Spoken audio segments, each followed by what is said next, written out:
Hi there, my name is Denny Dicely, and welcome to the Speak Dicely podcast, the show where I get together with other tabletop enthusiasts and we speak Dicely together.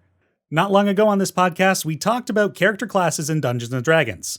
If you don't know what classes are, I recommend you check out that episode.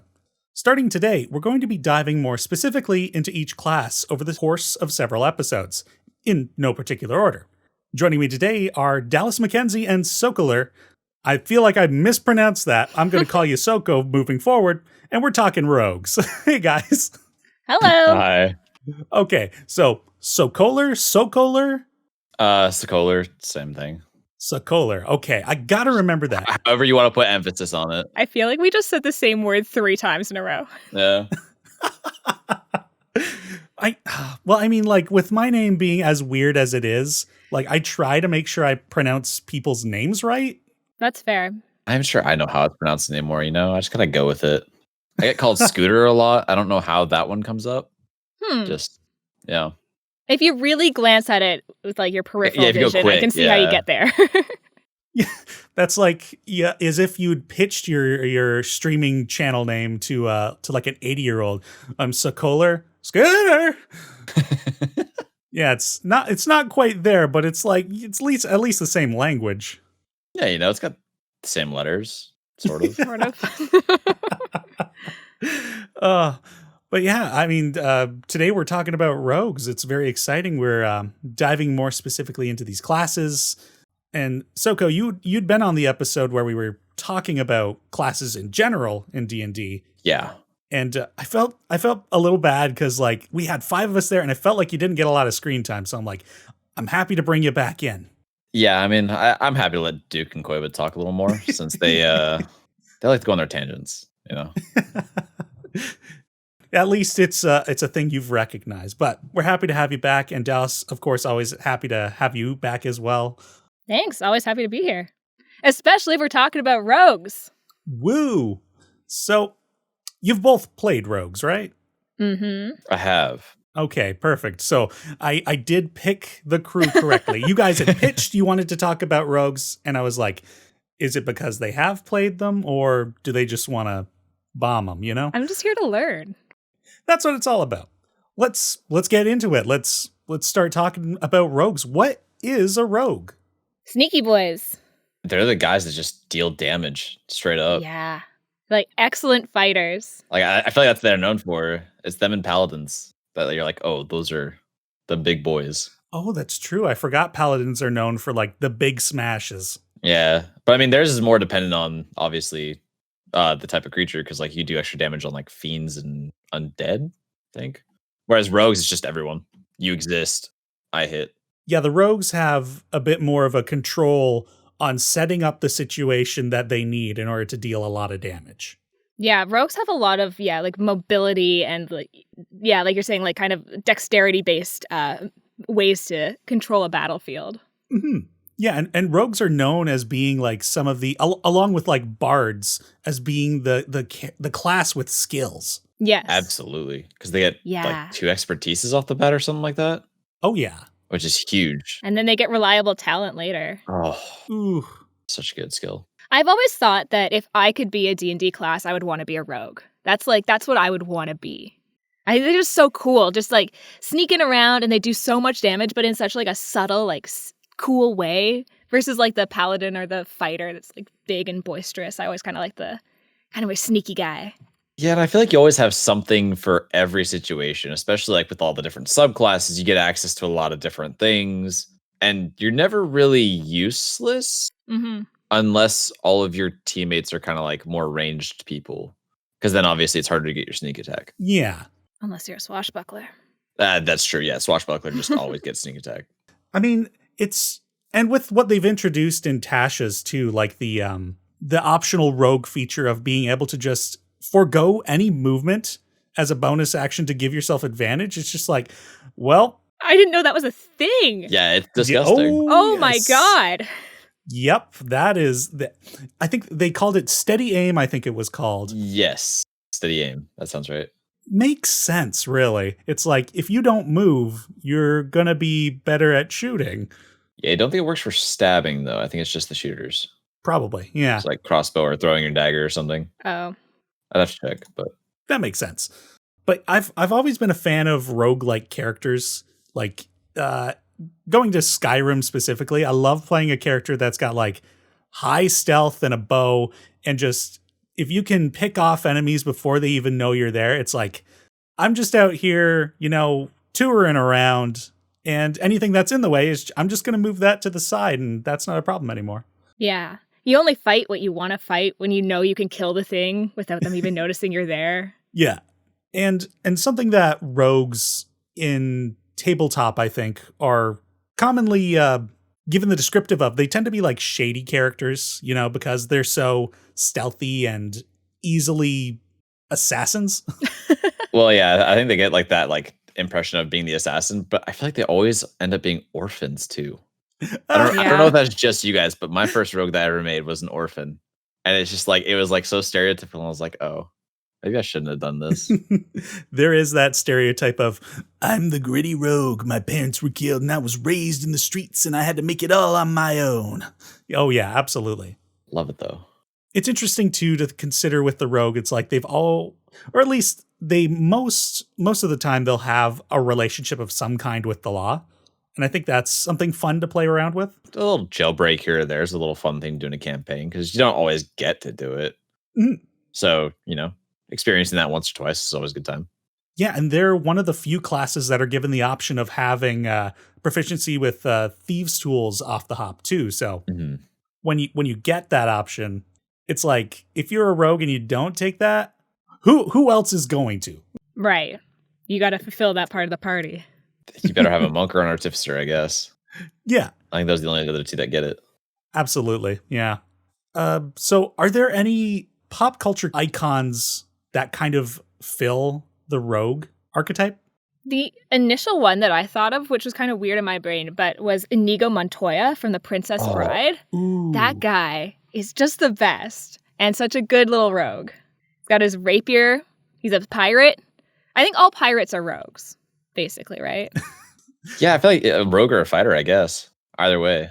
Yeah, I could see him even being a multi-class between the two. But yeah, I hadn't even considered him, but that is a great choice. Yeah, first one that popped in my head was Han Solo, Oh, yep. Always just in it for whatever's on the other side for himself, and he'll go about it however he needs to. Yeah, he's a scoundrel. He kind of ignores the law if needed, or just goes where the money is, which I think is a nice, fun quirk. I think basically anyone who's like a spy is a rogue, right? Like, couldn't you call like James Bond a rogue? Ooh. Like anyone who's kind of like sneaky and... Oh, that's a great question. Oh my gosh, is James Bond a rogue? I mean, I think there are elements of him that are a rogue. What else would he fit under, though? Like, now that I think about it, that's all I really like I wanted to say like artificer because he's got gadgets, but he's not the one making them. He doesn't make them, though, yeah. Yeah, he's just a rogue with magic items. Maybe that should be the next subclass they make, A rogue that can kind of just like, find magic items for cheap on the down low or something, Oh. I don't know how wizards would balance it, but that would be interesting. Yeah, that is an interesting idea. Yeah, or like they have when I'm considering like homebrewing classes, I'm like, the easiest way to do it is to just take pieces of other classes and mash them together. And by that, I mean, make the class without having to multi-class, essentially. Just mash artificer and rogue together somehow. Like, I don't know, 3rd level, you get like an artificer can take or can create items at certain levels. Maybe the rogue can do that to like a certain extent. That'd be kind of cool. Mm-hmm. Got like their own little infusions and stuff. Yeah. Very interesting. When I think rogue, I immediately went to Ezio Auditore from the Assassin's Creed series. Yeah. That's a good one. Yeah, that one was very blunt. He's an assassin. Sneak around, blend in crowds and take people out. And not to dinner. Just to be clear. Yes. We don't get to see those parts. Maybe he does. The rogue is past dinner. That was stupid. I was just trying to figure out where you're going with it. Nope. It's a train I started and it's going off the rails. Anyway. So there are a few pop culture icons that can be rogues. My mind is blown by this James Bond thing, but yeah, I think somebody should make that. Mm-hmm. Tweet at Dicely DnD if you make a homebrew James Bond class. Yeah, that would be really fun to play. We have a new campaign coming up, so someone does it quick. Soka, if you want to be that, I would happily homebrew with you. I'm not sure Dutch would let me, but I would happily play it. I think he wants to go like all like core stuff, so we can actually have it all in like one place. But okay, yeah. Well, let's run through the features that every rogue in D&D is going to have. We'll just quickly go through all of these, and if we want to come back and touch on any of them more specifically, we can do that. Firstly, I'm going to mention that we're just going to ignore the optional class features in Tasha's Cauldron of Everything, even though I already brought it up. And if you want to be a more effective rogue, you should make Dexterity your highest ability score. Yeah, probably. I mean, it's always like, there's the recommended ability score. You don't have to play it if you don't want to be the best rogue, you know?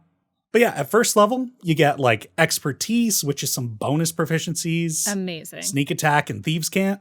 Thieves' Cant, not as useful. I don't feel like I've ever like successfully used Thieves' Cant in like a meaningful way. I think Thieves' Cant's more dependent on your DM working with it. Mm-hmm. More so than anything else, obviously, because it has to kind of fit into their world as well as their, you know, depending on how much like interaction you have with the underground elements, it may or may not get used. It's a thing with all languages, I think, in D&D, where it's just like, if you take Undercommon or Deep Speech, it's like, cool, you have that just in case, but how often is it going to come up? But I agree. I think Thieves' Cant is definitely underutilized by DMs. Mm-hmm. Also, I like what we did here. I said I was going to run through all of them, but and I think didn't listen to you. No, I think this is great. I think stopping after each level and kind of talking about it if we want to, I think that's a great idea. I mean, and also Sneak Attack. Heck yeah. How do we skip over Sneak Attack? Yeah, who doesn't like it? Yeah. That's the whole point. That's the whole point of the rogue. It's a Sneak Attack. Poorly named, though. Mm-hmm. Right. It doesn't have anything to do with sneaking, really. Not always. It can. It can. Sneaking is good to get you Sneak Attack because it can guarantee you it. Yeah, it's like every thumb is a finger, but not every finger is a thumb. It's like if you are sneaking, you're gonna get a sneak attack, but not every sneak attack is a sneaking attack. Wow. Yeah, sometimes you're just, stabbing them in the back while they're fighting someone else. Yep. Yeah, but if you just sneak up on them, like if they're in a room by themselves and you sneak up and stab them, do you get sneak attack on that? As long as they didn't see you, yes, because you have advantage on the attack. Right. And that's what it comes down to, is having advantage. If you have advantage, you get sneak attack no matter what. Okay. And also if you have an ally within 5 feet, and then the swashbucklers have like their own special sneak attack that they can do. Yeah, it feels weird sometimes when you're just standing straight in front of somebody, stabbing them in the gut, and you're like, sneak attack. It doesn't really make a lot of sense. If you yell it loud enough, it's sneak attack. Yeah, exactly. If I call it a sneak attack, it's a sneak attack.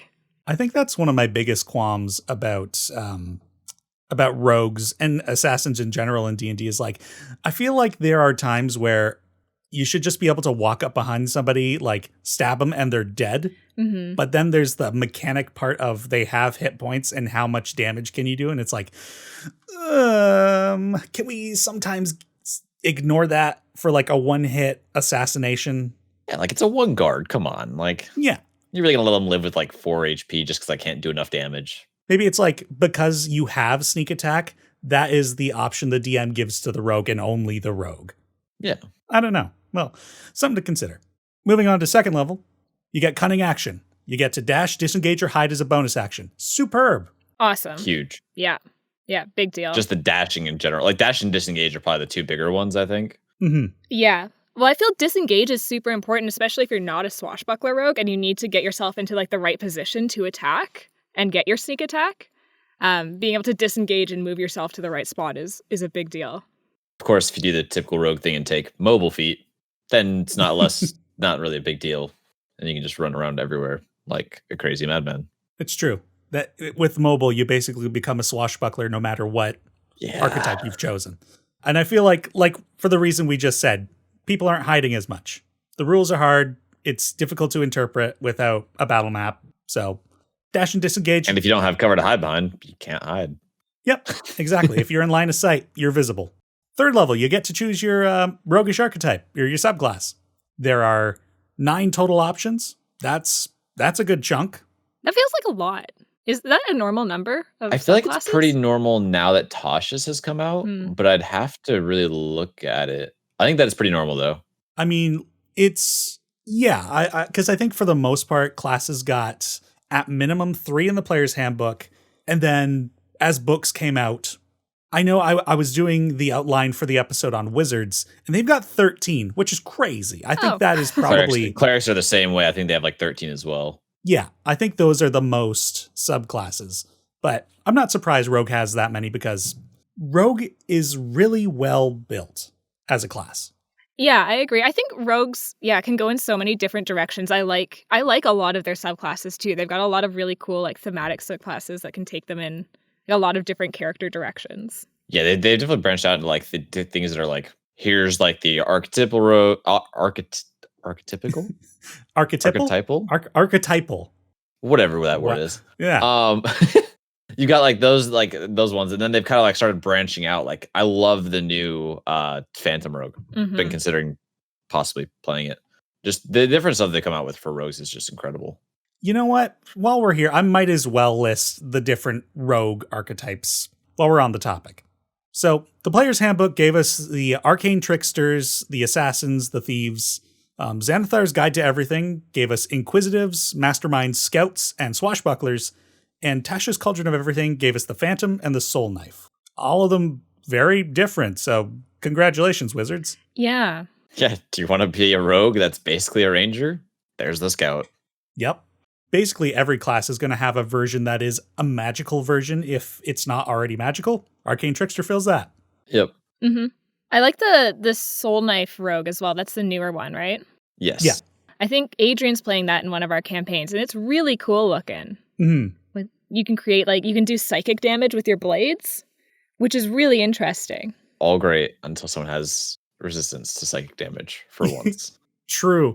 And then they actually got to pull out a real knife. How dare you make me pull out a weapon? And I feel like thieves are the subclass for rogues that is the most underwhelming. Yeah, I don't feel like I know it. Them and the inquisitive, I feel like don't get used much. Because like Mastermind, I know has a lot of like place in the more like investigative murder mystery kind of D&D styles. Mm-hmm. Like I know a lot of people that have played that, but I know Inquisitive and Thief just don't really get used. Mostly just because they don't really stack up compared to the other ones overall, to be honest. Yeah, I'd agree with that. I've seen an Inquisitive in play, and they did a superb job playing that rogue. But I agree. I like off the top of my head, I'm like, what were they able to do? I think they were able to like detect lies a lot easier. Yeah, I think they get proficiencies in like insight and perception and stuff. Like yeah. And they could bluff their opponent to give them sneak attack option on them for a period of time. Something like that. Yeah, they could like study their attacks and movements or something like that to give them extra damage, I think. Like 17th or something. You know, I feel like that's the very much feels like a Sherlock Holmes type of character. So I'm into that. Yeah, no, thematically it's awesome. Is Sherlock Holmes a rogue? You know, I would have initially considered them an intelligent fighter or a monk without the proper backstory, but I think it could also be I think that he could be a rogue with high intelligence. Mm-hmm. Interesting. Maybe a monk rogue multi-class. Yeah. Moving on to 5th level, we've got Uncanny Dodge. Awesome. Yeah, who doesn't love reducing damage? And I mean, using your reaction, that's great. I mean, as a rogue, you're not really going to use it otherwise because, I mean... I would disagree. The rogue I played, I had a lot of trouble with my reactions. Oh, really? I've never really had trouble with it. I wanted to make 6 reactions a turn. Was that also because you had a magical sword, though? No, I don't think the magical sword had as much to do with it. But it was, Uncanny Dodge. It was Sentinel. Oh. Was the real thing that made me want to split my reactions. And I can talk more about why Sentinel I think is great for a rogue. You know what? At some point, we'll throw that towards the end of the bucket list. I'll make a note to talk about Sentinel. Oh, feats! We got to do an episode on feats. Add it to the list. Of course, I'll throw it in the pitches right now. It's funny because normally a fighter class or a martial class at 5th level would get like extra attack. I think this is the funny thing about rogues is you get the chance to reduce your damage, but you're only ever going to get the one attack. You either hit and do a lot of damage, or you miss, and there's your turn. Until you get to the higher levels. Yeah, or you multi-class. Or you multi-class. Yeah. But yeah, no, Uncanny Dodge is like top tier. That's so fun sometimes when, your DM throws a big bat at you and they're like 76 damage. And you're like, well, no, thank you. I will do half of that, please. Yeah, I don't even think it matters, like, the damage type you're receiving. You could just be like, 76 psychic damage? I'm going to dodge this somehow. Woo! I don't have a brain, smile. My rogue didn't. He had a 6 intelligence. No, that's true. I don't know if either of you have played Knights of the Old Republic 2, but there was a character in there that was very Han Solo-like, so very much the rogue archetype. And he had this method of avoiding Jedi mind tricks where he'd be like counting cards in his head or playing dice or managing odds in gambling games. And he's like, this is how I avoid getting like charmed, essentially, like in D&D. And I was like, that is a brilliant idea. And that might be how something like Uncanny Dodge would work in a situation with psychic damage. Actually, really smart. Yeah. Yeah, it's really cool. Yeah, I always thought that was an interesting story beat. 7th level, Evasion. Very much same in tone. Avoid the damage. I love it. No damage if you succeed a dex save. Again, like, just awesome when your DM is throwing stuff at you and you're like, nope. You don't do any damage to me. There's so much that does dex. Yeah. Mm-hmm. Like, I think like half the elements are dex saving throws. So you would just avoid so much from that, which is great since you only have like a D8 hit die. Yeah. This is exactly why I think rogues are so much fun to play, because you just feel like the best when you're playing a rogue. You're just like, you can't hit me. I'm doing tons of damage. The rogues are just like, I don't know. I love a rogue so much. It's great mechanically. It's great role play wise. Like there's so much to love about rogues. And evasion is one of the features that's shared with monks. So couple of Dexy boys there. Then we move on to the gross stuff that a lot of players probably don't get to because games don't get to higher levels. This is the gem. It's reliable talent. Top tier. It's another one. Every one of these are top tier. I love a rogue so much. Reliable talent is amazing. You feel like a superstar. Yeah, it makes your already like insane skills that much crazier. Because now it's like, oh yeah, even though you failed it, on that plus 15 skill, you can just take a 10. Have fun with it. I just pulled up my old character sheet for my rogue, and I had a plus 18 in stealth, and with reliable talent, that meant my minimum stealth roll was a 28. It was like, why even bother rolling anymore? Oh, I love rogues. Oh, gosh, that's insane. That is disgusting. I had a pass without trace on that. Yeah. Oh, my God. And I'm just like... Minimum of 38. Jeez. Try to touch me. No, I think reliable talent feels like a thing that almost, like, every character should get at a high enough level, because it just, like, at a certain point, it feels like I'm level 20. Like, if I roll a 1 and I only get, a 13 total, like, that sucks. At some point, I feel like everyone should just get some sort of form of reliable talent. Yeah, I almost feel like natural 1 should still fall through, though. You know what I mean? Well, yeah, maybe. It's always nice to see someone fail something they're good at. That's true. Yeah, I think there's a bit of homebrewing that has to happen with that, because, I mean, by the rules of the game, you can't critical succeed or critical fail ability checks. So, I mean, if you're playing with that kind of system in your home game, you should respect that even with reliable talent. If you critically fail, this is the one time, just the one bad time you're going to have. Yeah. And actually that kind of feels like it makes sense to me as well. And then you've chosen halfling as your race. So the one is now unimportant. The best rogue in the world. 14th level, you get blind sense. I was duped by my Inquisitor rogue in my campaign in the last session by this god dang feature. Oh, yeah? What did he do to you? So at the end of this campaign, my party was going to fight a dragon that was the big bad. And they had an orb of dragonkind to draw it to where they wanted to have the fight. And I had an NPC who was invisible and was just wanting to fuck with them. And he's like, I'm going to steal this thing.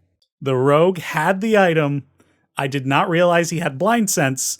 And he's like, is there anything around me? I'm like, make a perception check. He's like, I mean, if something's within 10 feet of me, I'm like, oh no. Uh-oh.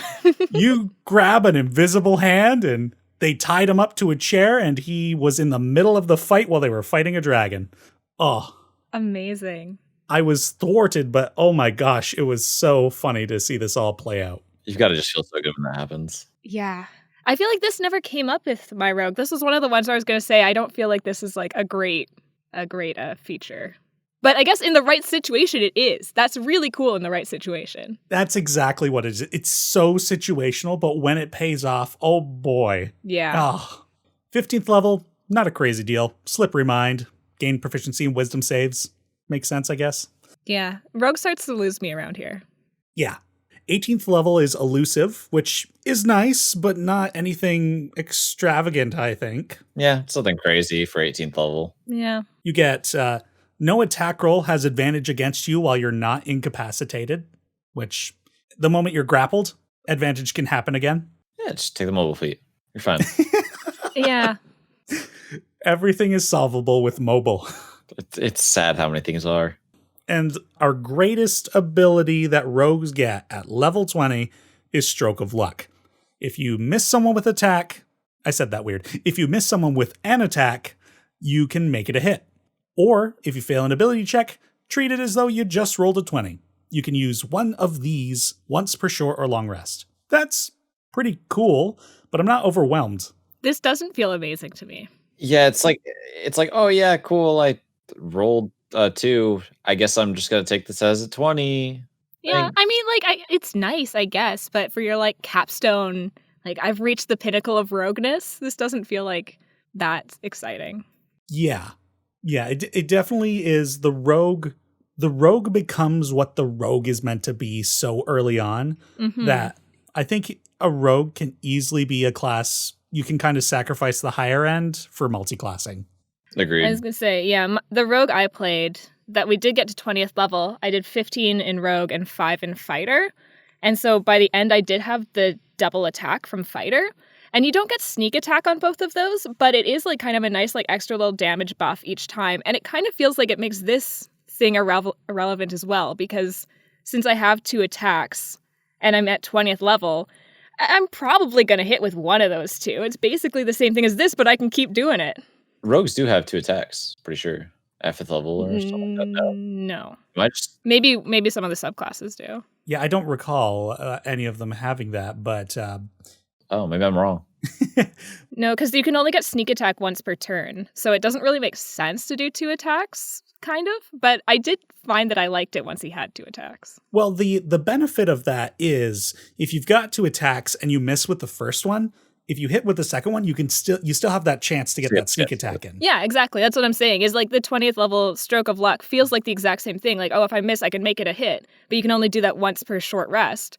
Or I could just take 5th level fighter and get like all like my battle master stuff as well, and get like I forget all the names, but you get all the like fun stuff for fighter for first 5th levels. Plus you get to keep attacking twice every turn. You always get the second chance. Getting an action surge there is pretty crazy. And the action surge, yeah. Yep. And I mean, like, the other thing being, if you fail an ability check, make it a 20 instead. How often are you failing ability checks as a rogue? You're going to do... I'm a reliable talent. You're going to do what you're good at. You only fail the stuff that you're not good at. Yeah. Yeah. That's it. Which, like, again, like, if we're a 20th level party, probably someone else in the party can do this better than me anyways, right? I don't know. It just doesn't feel that exciting. Yeah, I think rogue is... Well, maybe that is how they designed it. Maybe they thought, like, the rogue is going to go off on their own.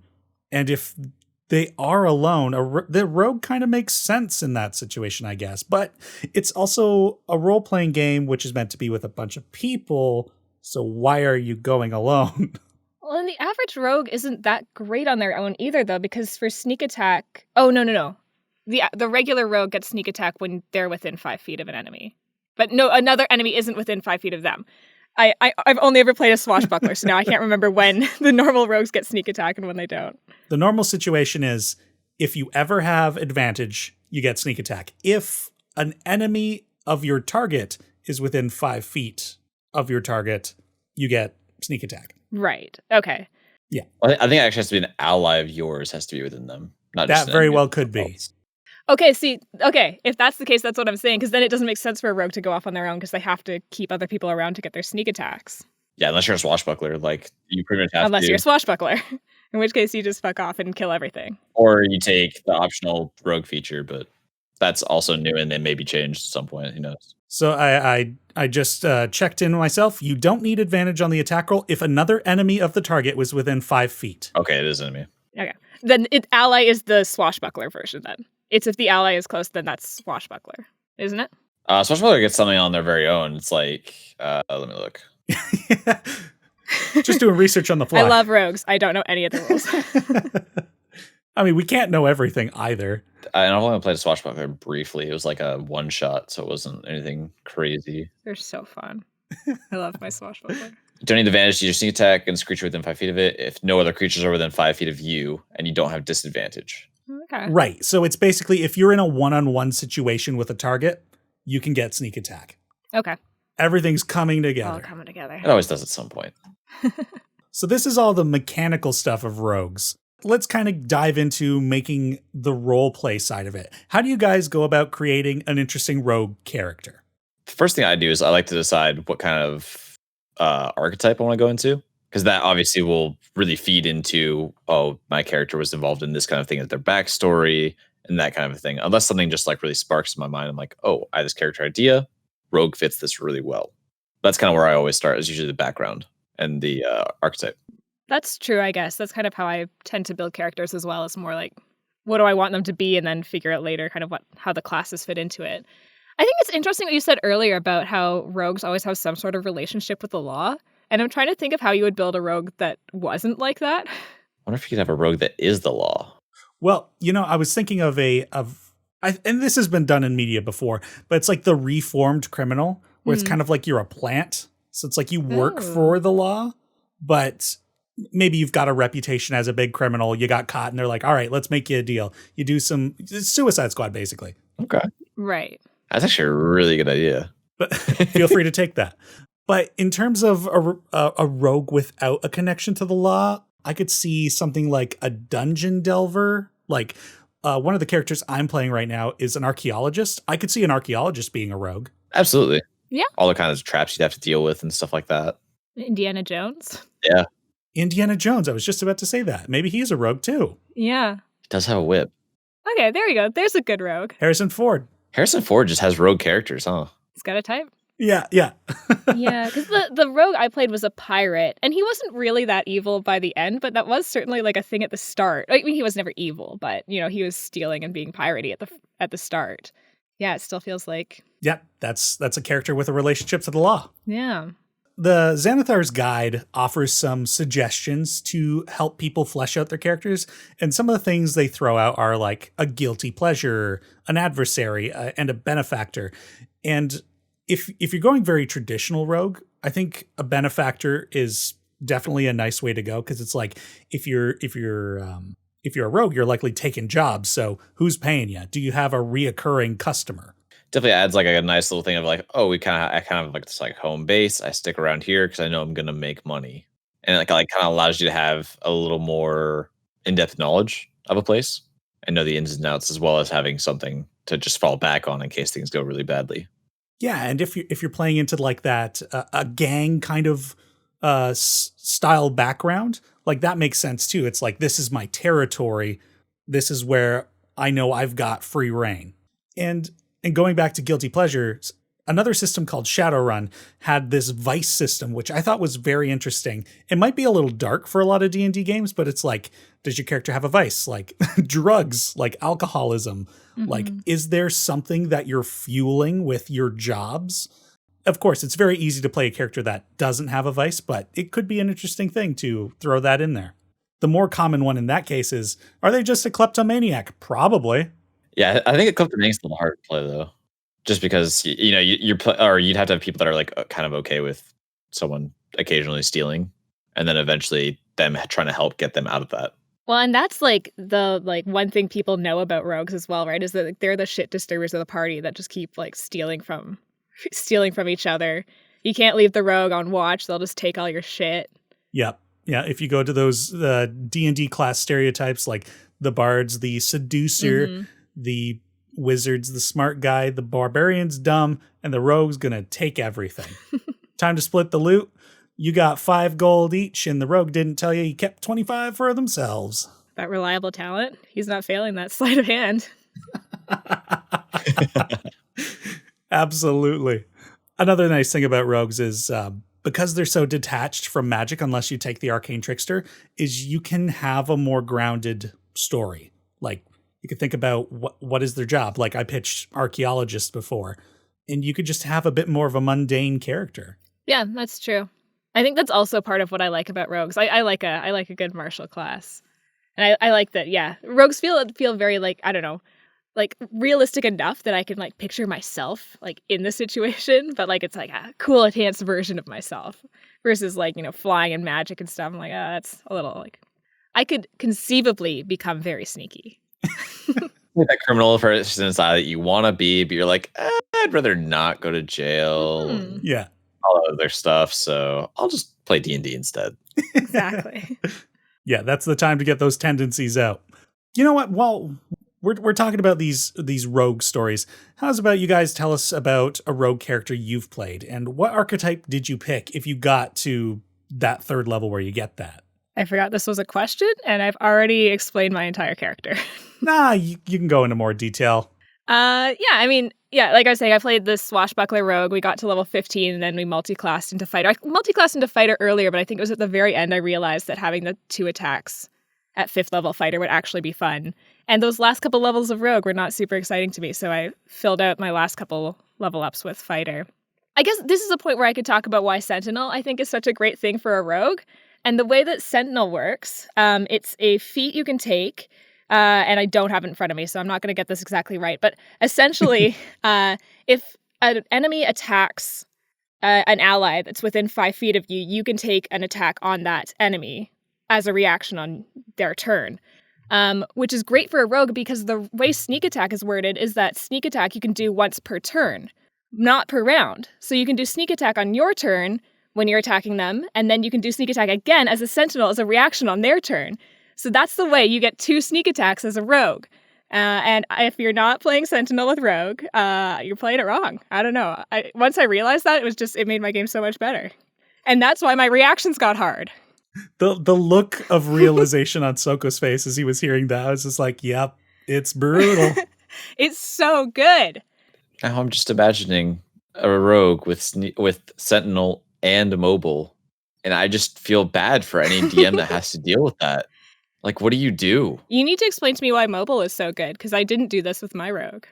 So mobile just allows you to run in and out of combat with people without taking any opportunity attacks, as well as I think you get like a double like movement speed. So you can just zoom over the battlefield going wherever you want and avoiding so many things. I have to look up the exacts on mobile. I got it right here. Your speed increases by 10 feet when you use the dash action. Difficult terrain doesn't cost you extra movement on that turn. So you can use your bonus action to get through any difficult terrain you want. Mm. And when you make a melee attack against a creature, you don't provoke opportunity attacks from that creature for the rest of the turn, whether you hit or not. So it basically allows you to take Swashbuckler's feature. I was going to say, I think Swashbuckler So you can gets just that. play a different rogue. Yeah. So if you pair that with Sentinel, I mean, you're just gross. Yeah. I mean, both of those feats, too, are like some of the top feats for players to take. So it makes sense. Absolutely. It's a good thing they can't do Great Weapon Master. How about you, Soko? What? Tell us a bit about a rogue character you've played. So I once played a Dragonborn Arcane Trickster. And actually, it was Dutch's first ever DMing campaign. And we went from 1 to like 5 or 6, I think. We didn't make it too far because then we'd started up DS and he just didn't have time to run both. But it was interesting because you had to be very careful about which spells you pick as an Arcane Trickster because you only get like very few, maybe like 5 to 6 spells for the first few levels and everything. And obviously, if they had components, you have to grab those as well, which is something that you don't really usually have to worry about as a rogue. And I'd forgotten about. Right. But you can get out of so many situations with that extra magic. Like, obviously, invisibility, huge. Makes a rogue even sneakier, which shouldn't be allowed.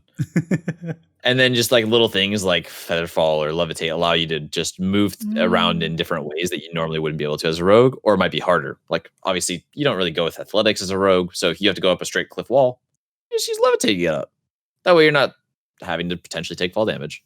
Yeah, that makes a lot of sense. I mean, wizards are like the utility characters, so you apply that to a rogue, you're unstoppable. Mm-hmm. In exploration, at least. It's also interesting, too, because like when you're choosing your spells for the rogue, isn't it like you have to choose spells of a certain school as well?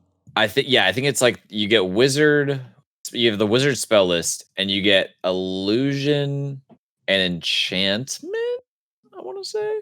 Sounds right. It was either that or transmutation. I'm gonna look that up here real quick. Get our details here. Because I know you get Tosh City's Laughter, which is an enchantment spell. You're right. It's enchantment and illusion. Yeah. I would say that sounds like what you would want as a rogue, anyways, for the most part. Mhm. Yeah. Besides maybe evocation, like who doesn't love a little more damage on a rogue? Yeah. Either don't get seen or talk your way out of wherever you've been caught. Yeah, it definitely gets you out of a lot of situations that might have been a lot harder to get through, especially if you have a low charisma.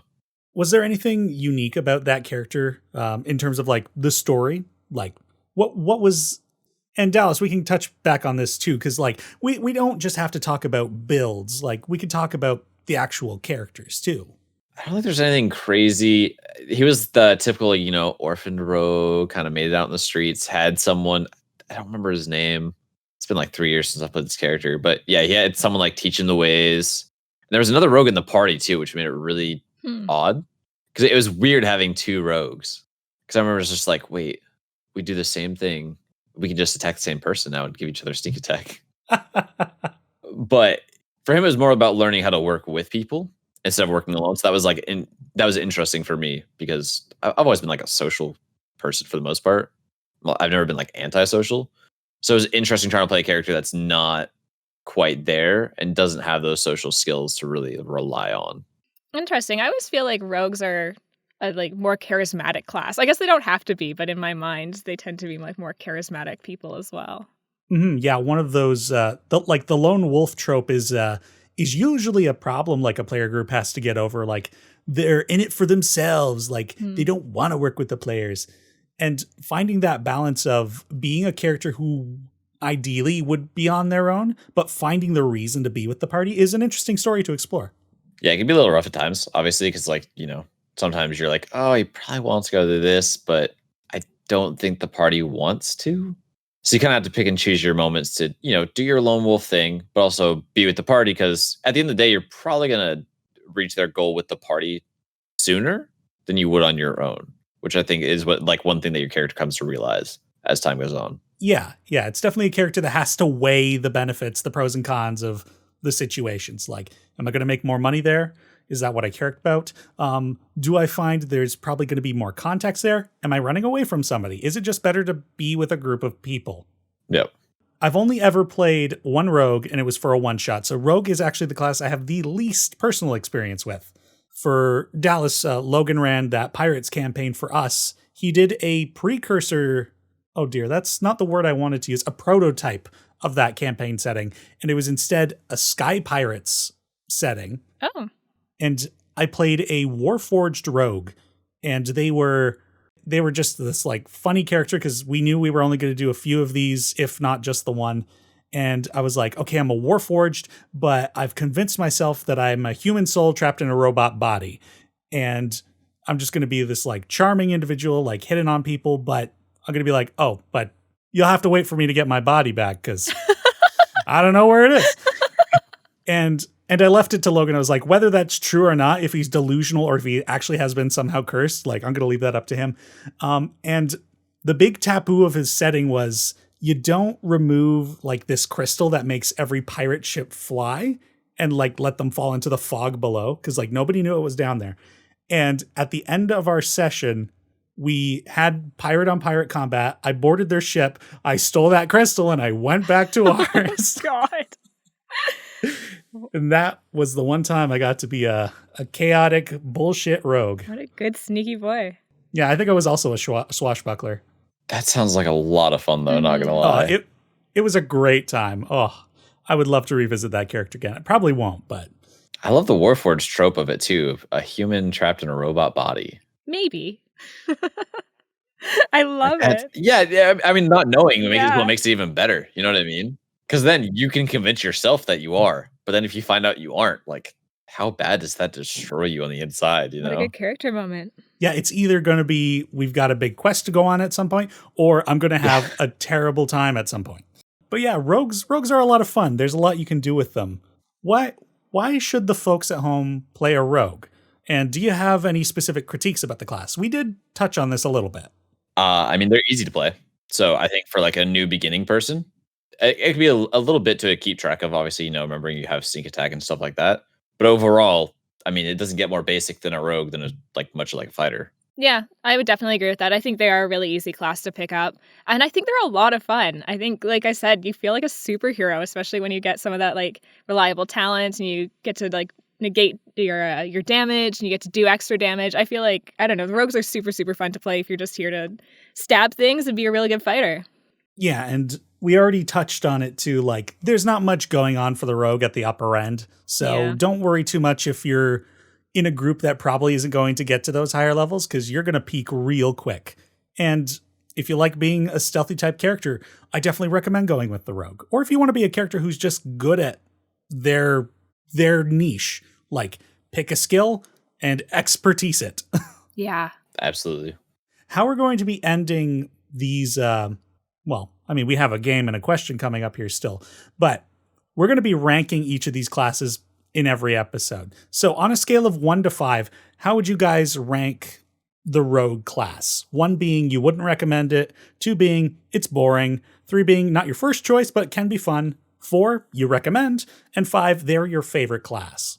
I think it'd have to be a 4 for me. I don't think it's my favorite class because, it hits a lot of those notes, but it can also be a little bit of a challenge coming up with like character ideas and stuff for it, just because you don't always want to like take from somewhere else. But yeah, I mean, it's a great class and it really gives you everything you could want in a class. Yeah. Can I give it a 4.5? Am I breaking your scale? You know what? You might as well. Yeah, I don't feel like I'm like so committed to say that they are my absolute favorite class, but I love them a lot and I think they're a lot of fun. They're the only class that I've played through to 20th level, so I feel like I have a bias towards them. So, but I really love them. But you didn't. Well, you feel like you did. I feel like I did because I didn't rogues. do the last 3 levels of them, and who cares about those anyways? The definition of 20th level rogue is 15 rogue, 5 fighter. Honestly, if you hit like 14 as a rogue, you're a full level rogue. Well, that's kind of what I'm saying, yeah. And maybe that's why it can't be a 5, because I don't know if it's worth going all the way to 20 with a rogue, but I think they're really great. I played a rogue for a very long time. Is that a better way of saying it? Fair enough. And I mean, if we're going to throw in a decimal system, we might as well break it on the very first time that this system is introduced. So set the precedent for every other episode that we're going to be reviewing a class. I'd also give it a 4. Like, rogues are known as one of the best made classes in D&D 5e. Like, they're so well put together. You can make interesting characters, or you can make the typical edgy character. I mean, there's so much exploration that you can do, and you'll feel so useful, whether you're built for combat or for utility. There's a lot of fun to be had with rogues. So yeah, I give them a 4 as well. Yeah, and my rogue wasn't like a angry emo little guy either. I guess a little bit, but he was generally pretty happy. He loved being a pirate. He loved sailing the seas. So I think you can do a rogue. You don't have to be sad orphan. Yeah, he was anxiety ridden, confused, stupid, but he was happy. He was happy. That's all that matters. When he wasn't thinking you were going to kill him. What? Me? Nah. Kill a character? Never. So that's our review of the rogue class in D&D 5e. For the listeners out there, if you end up playing a rogue for your first time, hit me up on Twitter at Dicely DnD, and I'd love to hear your stories with rogues. Actually, not even if you're first time. Just tell me your stories about rogues. I want to hear them. As for us here, how would you guys feel about going into a game? Oh, yeah. Let's do it. The game I've got here today required me to write a short story, but as I've found out again and again every time we played this, I'm not very good at writing short stories, and I leave spaces in it. So I'm going to need your guys' help finishing this story. This is Mad Venture Libs. You actually really confused me with that intro. I was like, what do you mean you're not very good at writing short stories? I understand now. That was how we were getting into the game. I was a little off there. Yep. Well done. It's lore. It's canon for 5 minutes. And then once we're out, I'm bad at writing short stories again. Yeah, it's very much what I just said. I'm going to be giving you guys topics, like a name, nouns, those kind of things. And collaborate between yourselves which one you want to submit. and once I have your answer, I'll plug it into the story. Once we got everything in, I'll read to you guys what we've created. We've got 14 slots to fill. So, are you ready? Absolutely. Ready. First up, I need a name. Sven. Love it. Excellent name. Great. Sven is in. Next up, I need an adjective. Slimy. A verb ending in ing. Swashbuckling. Yes. Beautiful. Swashbuckling. Oh, dear. By the way, I should also mention, because I keep forgetting to mention this to my guests before we start, but this podcast is explicit, so if you feel the need to go grody at some point, feel free to. You're not limited. Number 4 is a place. Sex The dungeon. library. Oh. Oh, actually, all I hear is better. Fuck it. Sex dungeon it is, dude. Oh. Dallas took the suggestion and ran immediately. I'll just Gave all her right. here. She took a mile. Number 5, I need another adjective. Let's go with grody. Excellent. Got it. Right? At this point, we have to. I threw it out there. That's a word I hadn't heard in a long time, and it just like, okay, that's the word that's there. Number 6, I need a noun. Carriage? Carriage. Oh, that's not how you spell carriage. All right. And number 7, I need an adjective. Transparent. And number 8 is another noun. Watermelon. Okay. Past tense action verb. So basically a verb with ed on the end. What are you doing to us? Past tense action verb. I feel like I'm back in English class. Oh, jeez. I will admit I had to be like, how do I make them choose the right words that make sense? And looked up what is the different types of verbs. But if I didn't know, I shouldn't have expected you guys to know. Stabbed? Ooh, good one. Talking about rogues, right? Yeah, I like it. Yeah, that's great. Occupation. Professional D&D player. There we go. Number 11, I need an adverb. May I get a definition on adverb? Sexily. Adverb. Those Okay, things we that got end it. with ly. Sexily. That was for my 11th grade English teacher, Mr. Calhoun. Sexily? I know you're listening, 100%. Oh, dear. Number 12 is a noun. Craig? I think Craig made it to the last version of this thing as well. No, I cannot allow this. I will not allow Craig to keep interfering like this. I'm taking an author's stand on this story. Magical recording beaver? You're not going to regret this. I applaud you on reskinning Craig. Next, I need an animal or bird. Animal or bird? Yes. Wait, are like birds a not bird animals? isn't an animal? Well, I mean, I don't know if people would have thought of birds, so I just put it out there. Pterodactyl. I was thinking the same thing because he got me on the bird now. Yeah. I couldn't think of anything but birds. And the last thing I need is one more noun. Golf ball. Excellent. All right. Are you ready to hear this story we have created? Yay! Hesitantly. Story time with Denny. The correct answer. Okay. There once was a king named King Sven who was very slimy and was unreasonably swashbuckling his subjects. What does that mean? You did it. Those who couldn't meet the king's demands were thrown in the sex dungeon. Wow, for the swashbuckling. Yep. Standing against King Sven, a hero began to steal from the grody and give to the needy. And though they were a hero to the common folk, they were constantly being pursued by the carriage. What carriage? I want to know what this carriage is. It's carriage with a capital C. The carriage. The carriage. I want to play in this D&D world, dude. Oh my god. To throw them in the sex dungeon. Oh my. You need to escape from there first. Absolutely. That's how the campaign starts. Yep. We got to get out of the sex dungeon. We'll use the swing. King Sven had labeled the hero an outlaw, offering a transparent watermelon to whoever could capture them. Well, that's pretty fun. Yeah, I agree. It's a good reward. Few sided with the king, however, and many stabbed to join the hero's mission. That was fitting. Just like so excited to join, to get that transparent Stab everybody watermelon. else. Stab, stab, stab. The only people who got in were like 2 guys because everyone else was dead. But it seemed that there was a professional D&D player in their midst who sexily wanted the reward and turned the hero over to King Sven. What is happening? This story's so I good. loved it. Unbeknownst to the king, this was all a trick. The hero, not actually betrayed, confronted the king in a magical recording beaver fight and won. Craig v. Craig. The king fills out his own version of Craig. And in the end, they will both be betrayed. The people were saved from their tyrant, and this was the story of the hero known as Pterodactyl Golf Ball. What a good guy. Good old Pterodactyl Golf Ball. It's got to be the next D&D name, right? Oh, Just have boy. to do it. Teni? The next one shot I play, they're called Pterodactyl Golf Ball. Please.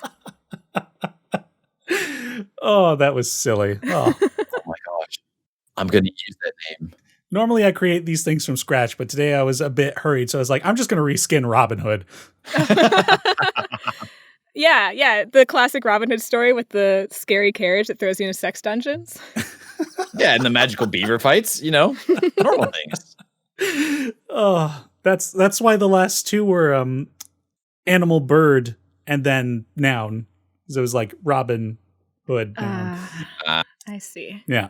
But Pterodactyl Golf Ball is going to be going down in history. He's pretty good too. Coming to a Barnes & Noble near you. Read it to your kids at night. Maybe not. Maybe wait till they're 18. Oh, okay. Thank you both for helping me create this now masterpiece. We were uncertain, but this is going to be a bestseller, guys. I think we got it. Yeah. We're all going to be rich? Mm-hmm. Oh, we can talk about money later, but for now, perhaps we should get to the listener question. So, our next segment is our chance to hear from the listeners. This is Question Dicely.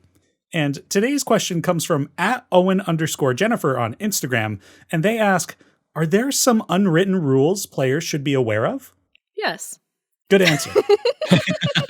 We're not going to speak about them. They're unwritten. Yeah, you're unwritten. You can't talk. Well, that's not unspoken, though, right? That's true. Just can't write them down. I didn't make any notes on this because you're right. I could not. One that immediately comes to my head, and this is more for like physical in-game playing, don't touch another person's dice. Unless you got permission. Yep. Consent is key. Yep. I was going to say one of the ones that I immediately thought of is that at the table, the DM is always right. Whatever call you make, that's the call. That's fair. Unless the DM has put out that they're like, I make a lot of mistakes. Please, any rules lawyers, correct me. But no, I agree. You listen to the DM. If that's what they say, then you go with that. But yeah. I know another one is just like be considerate of other players. Because like if you're taking a lot of like the spotlight or talking too much, other people might feel just neglected and not want to play anymore. So it's kind of important to balance that. Yeah, absolutely. Coming to the table, there's always the social contract. We're here to have fun. If your fun comes at the cost of someone else's, you're not going to come back to the gaming table because you're a jerk. Yeah. Calls them as I see them, Dallas.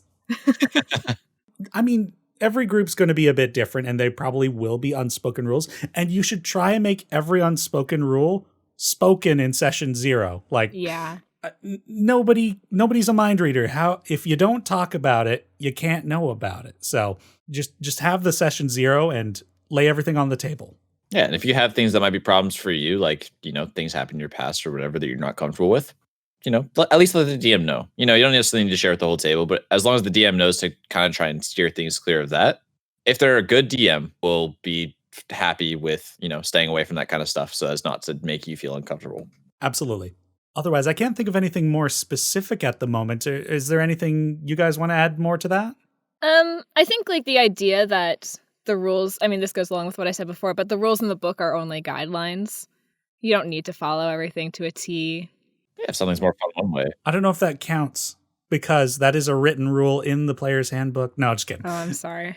I think it's worth mentioning for sure. That is a good point. Yeah, I don't have anything more to add to this. I think that pretty much is some of them, but we can get so specific and it varies group to group. Like if you have questions, ask your DM. Yeah, I think you made a really good point that this is stuff that should be brought up in a session 0, or if you're coming into a campaign, you should have a chat with the DM first, because every table is going to have their own set of slightly different ways of playing. Wait, people are different? Huh? People are different. What? Weird, dude. You're not Huh? me. I'm the only me. What the heck? Well, thank you, Owen_Jennifer, for submitting that question. And for any listeners out there, if you want to submit your own question to Question Dicely, send an email with your question to dicelychannel@gmail.com or get in touch with me on Twitter or Instagram @Dicely DnD. And don't forget to leave a social media handle for me to give you a shout out. And it's at this point that we're coming to the end of this podcast episode, so I'd like to thank both Soco and Dallas for joining me on this conversation about rogues. Woo! It's awesome to be here. I'm glad that we got through this session and I never had to explain the fact that I don't know how to spell rogue. Dallas, go! I don't think I've ever once spelled rogue correctly in my entire life. Oh my goodness. My rouges. My archetypal rouge. Archetypal, I got it, that's the word. There we go. We got there eventually. Someone can talk because I can't. That's what this episode was, is the journey to figure out the pronunciation of that word. What a good arc.